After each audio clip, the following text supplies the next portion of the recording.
जय श्री कृष्णा मित्रों, आज हम आपके लिए लेकर आ गए हैं बहुत ही सुंदर सी कहानी। ये कहानी है एक बनिए की, जो कि बहुत ही चालाक था, लेकिन उसके पास उतनी सुख सुविधाएं नहीं थी। और वो लेकिन भगवान की पूजा पाठ बहुत करता था और करता रहता, अपना काम भी करता, घर परिवार भी देखता। इसी तरीके से दिन बीत रहे थे। एक दिन क्या हुआ, भगवान उस पर बहुत खुश हुए कि ये मेरी बहुत पूजा करता है, मैं इसको दर्शन दूंगा और ये जो मांगेगा मैं दूंगा। तो वो उसके सामने प्रकट हुए, वो कहे मांगो, तुम्हें जो मांगना है तुम मांग सकते हो। उसने कहा ठीक है प्रभु, आप मुझ पर खुश हैं तो ठीक है, लेकिन मुझे एक दिन का वक्त दीजिए। भगवान ने कहा ठीक है। तो वो भागा भागा अपनी माँ के पास गया। उसने कहा माँ, भगवान ने मुझसे वरदान मांगने को कहा है, मैं क्या मांगूँ? तो माँ ने कहा बेटा मेरी आँखें मांग ले, मुझे आँखों से सही से दिखाई नहीं देता, मैं कोई भी काम नहीं कर पाती, तू आँखें मांग ले। तो उसने कहा ठीक है माँ। फिर वो अपनी पत्नी के पास गया। उसने कहा भगवान मुझसे खुश है, उन्होंने मुझसे वरदान मांगने के लिए कहा है, बताओ मैं क्या मांगूँ? तो उसने कहा हमारी कई सालों से कोई औलाद नहीं है और दुनिया मुझे ताने मारती है बांझ होने का, तो तुम उनसे भगवान से मतलब औलाद मांग लो, हम भी जो है बाल बच्चे वाले हो जाएंगे। उसने कहा हाँ ये भी सही है। और खुद बनिए का मन था कि उसके जात का तो बनिया था, लेकिन उसके पास उतना धन ऐश्वर्य नहीं थे कि मैं पैसे वाला भी रहूं, भगवान से पैसे ढेर सारे मांग लेता हूँ। तो वो बहुत परेशान हो गया कि भगवान ने सिर्फ एक ही वरदान मांगने को कहा है और इसमें तो इतनी सारी चीज़ें, मैं उनसे क्या क्या मांगूं? अब मुझे माँ वाली भी करनी है, पत्नी वाली भी करनी है, खुद की भी इच्छा का वो करना है। तो वो बहुत ही परेशान था। वो रास्ते में जा रहा था, फिर उसको उसका दोस्त मिला जो है, वो जो है लाला था जात का। तो उसको लेकिन सब लोग लाले लाले बोलते थे।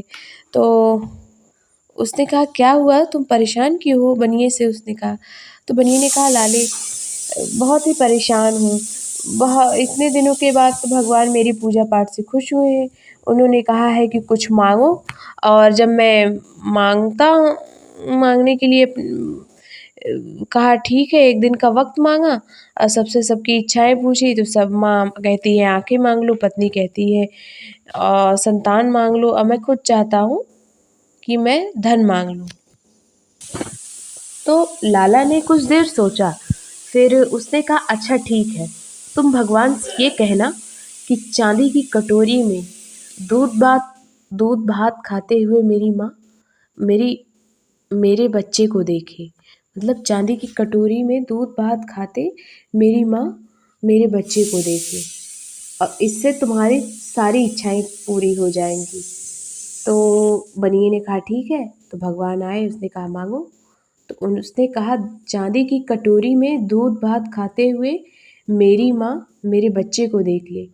इस वरदान में तीनों तीनों चीज़ें थी। चांदी की कटोरी होगी, मतलब उसके पास धन ऐश्वर्य होगा तभी तो चांदी की कटोरी होगी। और दूध भात खाते हुए उसकी माँ उसके बेटे को देख ले, उसके पास मतलब संतान भी नहीं थी, तो उसको बेटा भी होता, और उसकी माँ की आंखें भी नहीं थी, उसकी माँ को आंखों से दिखाई देता तभी तो उसके बेटे को देखती।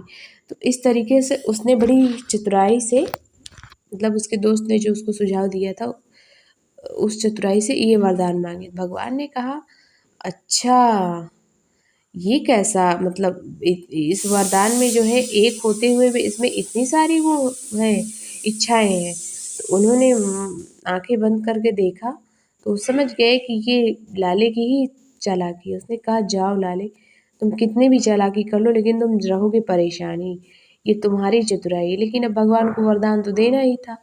तो उन्होंने कहा तथास्तु। इस तरीके से बनिए को बेटा भी हो गया, उसके पास पैसे भी हो गए, और उसकी माँ को दिखाई भी देने लगा। तो देखा मित्रों, कैसे बड़ी चतुराई से भगवान से वरदान मांगा गया। इसलिए हमें अपनी नीयत साफ रखनी चाहिए, सही समय आने पर हमें सब चीज़ें मिल जाती हैं। तो चलिए मिलते हैं आपको एक नई कहानी के साथ, तब तक अपना अपने परिवार का ध्यान रखिए।